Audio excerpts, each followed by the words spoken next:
दोस्तों कैसी हैं आप लोग और कैसी चल रही है आपकी स्टडी। दोस्तों आज के वीडियो में हम कक्षा 12 का जो सामान्य हिंदी है उसका सिलेबस जानेंगे, वो भी 2024 का। देखिए आज सुबह में ही मैंने आप लोगों को बता दिया एक वीडियो के अंदर कि आप लोगों का यूपी बोर्ड जो है वो 2024 का सिलेबस जारी कर चुका है, क्लास 12 का भी और क्लास 10 का भी। तो क्लास 10 वालों को तो मैं उनके चैनल पर पढ़ाऊंगा जो डेंजर ज्ञान 45 है, लेकिन जो क्लास 12 वाले हैं उनको तो मैं इसी चैनल पर पढ़ाऊंगा। तो यदि आपने उस वीडियो के माध्यम से आपने पूरा सिलेबस, पूरे विषय का सिलेबस डाउनलोड कर लिया है तो अच्छी बात है, और डाउनलोड नहीं किया है तो वो वीडियो जाके देख लीजिए। उस वीडियो में आपको मैंने बताया है कि आप किसी भी क्लास का, किसी भी विषय का सिलेबस कैसे डाउनलोड करेंगे। दोस्तों आज की वीडियो में हम सामान्य हिंदी का सिलेबस देखने वाले हैं जो 2024 के छात्रों के लिए है। ठीक है, आज की वीडियो में आपको बताऊंगा मैं कि आपको क्या पढ़ना है और क्या छोड़ना है, और आपका जो सामान्य हिंदी का पेपर होगा 2024 में वो किस प्रकार का आएगा, उसमें ऑब्जेक्टिव कितना आएगा, सब्जेक्टिव कितना आएगा, इस विषय में हम बात करने वाले हैं। दोस्तों वीडियो को लाइक और चैनल को सब्सक्राइब जरूर कर दीजिएगा क्योंकि वीडियो बनाने में लगती है मेहनत। ठीक है, तो चलिए स्टार्ट करते हैं। देखिए अब आप कहोगे सर ये क्या लिखा हुआ है, पूरा समझाइए जरा, ये 5 अंक 10 अंक ये क्या है सर, मुझे समझाइए, मुझे समझ में नहीं आ रहा है। ये पूर्णांक सॉन्ग तो समझ में आ रहा है कि 100 नंबर का पेपर होगा, लेकिन ये सब क्या है हमें समझाइए। ये सब समझने की आपको अभी जरूरत नहीं है, अभी आपको नीचे आने की जरूरत है। यदि आपके पास पुराना भी बुक है ना हिंदी का, सामान्य हिंदी का, तो उसे ले लीजिए और एक साथ में कलम ले लीजिए। जो मैं बता रहा हूं वो टिक मारते चलिए। देखिए यदि आप सामान्य हिंदी के छात्र हैं तो मैं आपको बता दूं कि आपको कौन कौन से चैप्टर पढ़ने हैं। देखिए अगर गद्य हेतु निर्धारित पाठ्य पुस्तक में बता दूं तो आपको वासुदेव शरण अग्रवाल पढ़ना है चैप्टर। पहला चैप्टर जो है राष्ट्र का स्वरूप। दूसरा आप लोगों का डॉक्टर हजारी प्रसाद द्विवेदी जी का चैप्टर पढ़ना है जो कि अशोक का फूल है, टिक मार लीजिए, यही सिर्फ पढ़ना है। ठीक है, और तीसरा प्रोजी सुंदर रेड्डी जी का पढ़ना है जो कि भाषा और आधुनिकता है। और जो ऊपर अभी लिखा हुआ था ना, अभी मैं बताऊंगा, डिस्कस करूंगा, सारे चीज पर डिस्कस करूंगा। ठीक है, चौथा चैप्टर है डॉक्टर एपीजे अब्दुल कलाम जिनका जो चैप्टर है वो तेजस्वी मन के संपादित अंश है, तो ये भी आपको पढ़ना है। और आपका पांचवा जो है कन्हैया लाल मिश्र प्रभाकर का रॉबर्ट नर्सिंग होम में, ये भी आपको पढ़ना है। और जो आपका छठा चैप्टर है गद्य में हरिशंकर परसाई का निंदा रस, ये भी आपको पढ़ना है। टोटल आपको गद्य में 6 चैप्टर पढ़ने हैं। ठीक है, टिक मार लिया आपने। चलिए अब मैं बताता हूं आपको काव्य में क्या पढ़ने हैं। देखिए काव्य में मात्र आपको 7 चैप्टर पढ़ने हैं। 7 कौन कौन? पहला अयोध्या सिंह उपाध्याय का पढ़ लेना है, टिक मार लीजिए। दूसरा मैथिल शरण गुप्त का पढ़ना है। तीसरा जयशंकर प्रसाद का पढ़ना है।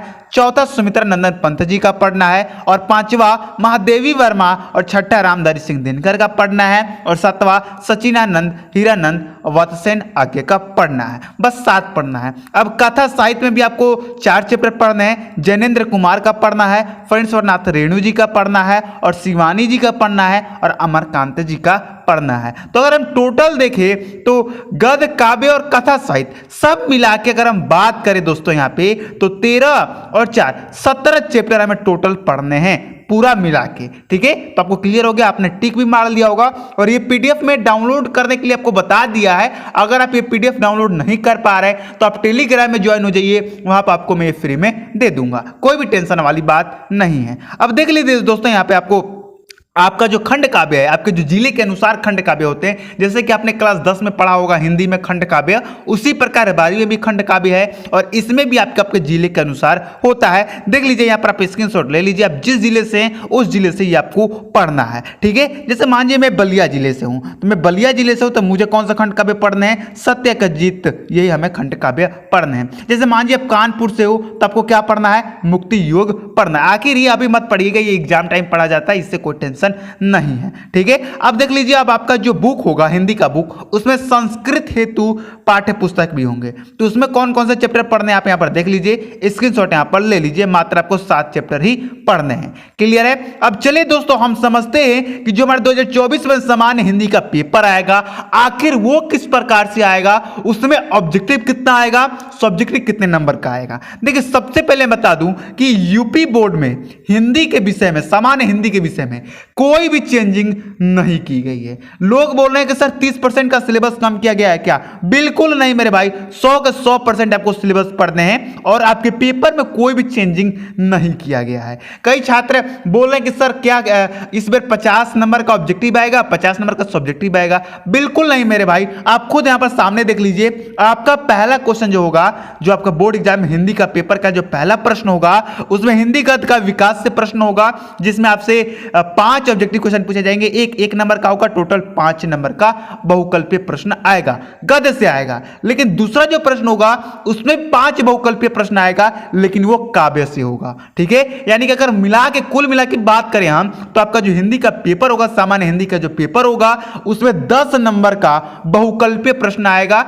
ऑब्जेक्टिव क्वेश्चन आएगा, यानी कि टिक मारने वाले क्वेश्चन आएंगे। क्वेश्चन दे दिया जाएगा, नीचे 4 ऑप्शन होगा, उसमें से एक ऑप्शन सही होगा, उससे आपको सिलेक्ट करना होगा। ठीक है, आपको समझ में आ गया होगा। 10 आपके बहुकल्पीय प्रश्न आएंगे, 10 नंबर के आएंगे। तो आपको ऑब्जेक्टिव पर ध्यान देना है, लेकिन थोड़ा सा कम देना है। अब आगे देख लीजिए क्या क्या आएगा। आपका जो पेपर का तीसरा प्रश्न होगा उसमें आपसे गद्यांश पूछा जाएगा, वो भी 10 नंबर का। चौथा प्रश्न जो होगा वो पद्यांश होगा, और ये भी 10 नंबर का होगा। मेरे भाई 20 नंबर तो आपको गद्यांश और पद्यांश ही देके जाएंगे। इसलिए मैं बोल देता हूं अभी ही कि आप लोगों को मैंने अभी टिक लगाया कि गद्य में कौन से चैप्टर पढ़ने, काव्य में कौन से चैप्टर पढ़ने, उन सारे चैप्टर को बढ़िया से पढ़ लीजिए। उन सभी लेखकों का जीवन परिचय याद कर लीजिए, उनके जो उनके चैप्टर हैं उनको, कहानियों को बढ़िया से पढ़ लीजिए, उनके गद्यांशों को कर लीजिए, क्योंकि 20 नंबर की बात है। ठीक है, चलिए जो आपका 5 नंबर प्रश्न होगा आपके पेपर में, तो 5 के में 2 प्रश्न होगा, एक क एक ख, 5 का क और 5 का ख।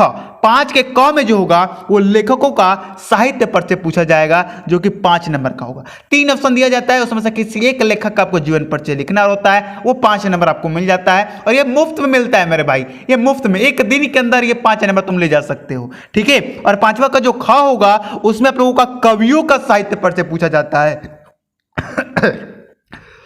सॉरी दोस्तों, जो कि 5 अंक का होता है। ठीक है, यानी कि अगर आप लेखक का जीवन परिचय और कवि का जीवन परिचय तैयार कर लेते हैं तो आपको 10 नंबर मिल जाएगा। अब आप कहोगे सर 17 चैप्टर हैं, 17 चैप्टर याद, 17 के 17 जीवन परिचय याद करने पड़ेंगे क्या? नहीं मेरे भाई, मात्र मैं आपको 5 में बताऊंगा। आगे चलिए ना, अभी तो कोई टेंशन नहीं है।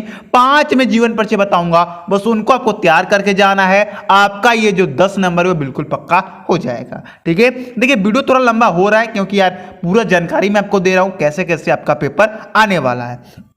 छठा जो प्रश्न होगा उसमें पाठ्यक्रम में निर्धारित कहानियों का सारांश और उद्देश्य का आधारित प्रश्न पूछा जाता है, जो कि 5 नंबर का आता है। इसका टेंशन तुम्हें बिल्कुल भी नहीं लेना है। अभी चाहूँ ना 1 घंटा के नहीं, मैं 10 मिनट के अंदर ही इसका 5 नंबर पक्का करा सकता हूं, बस तुम्हें याद करना रहेगा। 5 मिनट में पक्का करा सकता हूं ये 5 नंबर, तो टेंशन बिल्कुल भी नहीं लेना है। ठीक है, 7वां प्रश्न होगा निर्धारित खंड काव्य। अब खंड काव्य तुम्हारे ऊपर है मेरे भाई, तुम चाहो तो आज ही इसको याद करके अपना 5 नंबर पक्का कर लो। देखिए मेरा थोड़ा तबीयत खराब है, तो खांसी वासी आ जा रही है, तो उसके लिए दिल से क्षमा कीजिएगा, लेकिन वीडियो बनाना बहुत जरूरी है। 2023 में हमने कई छात्रों को 95% दिया मार्क्स, कई छात्रों को 96, 97, लेकिन अब हमारा हौसला और बढ़ चुका है। अब हम 2024 में भी 95, 96% देंगे। ठीक है, तो देख लीजिए। अब 8वां जो प्रश्न होगा उसमें संस्कृत गद्यांश होगा, संस्कृत पद्यांश होगा। ये सब आपको टेंशन नहीं लेना है, ये सारे चीज मैं आपको क्लियर करा दूंगा। क्या क्या हिंदी व्याकरण पढ़ना है सब कुछ मैं पढ़ा दूंगा। बस आप लोग टिक लगा लिए क्या क्या आपको पढ़ना है, क्या क्या नहीं पढ़ना है। 100 के 100% सिलेबस पढ़ना है, 1 भी % आपका सिलेबस कम नहीं हुआ है। जो पिछले 30% सिलेबस कम हुआ था उसको, वो तो कोरोना वायरस की वजह से हुआ था, लेकिन अब आपके पास पूरा समय है। दोस्तों चैनल से जुड़ जाइए, क्योंकि इस चैनल पर सभी विषय का तैयारी कराया जाएगा। हम मिलते हैं तब तक अगली वीडियो में एक नए वीडियो के साथ, एक नए सिलेबस के साथ। जय हिंद, जय भारत।